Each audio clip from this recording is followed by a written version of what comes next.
వసంత పంచమి వేడుకలు ఘనంగా జరిగాయి. ముఖ్యంగా బాసరలో సరస్వతీమాత ఆలయంలో భక్తుల రద్దీ నెలకొంది. వివిధ ప్రాంతాల నుంచి వచ్చిన భక్తులు తమ పిల్లలకు ఆలయంలో అక్షరాభ్యాసం చేయించారు.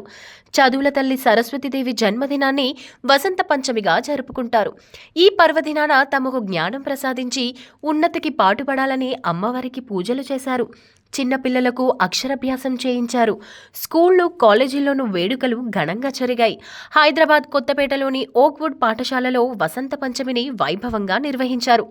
School chairman Lakshma Reddy, vice chairman Gopal Reddy ఉపాధ్యాయులు సరస్వతీమాతకు ప్రత్యేక పూజలు చేసి పిల్లలకు అక్షరాభ్యాసం చేయించారు.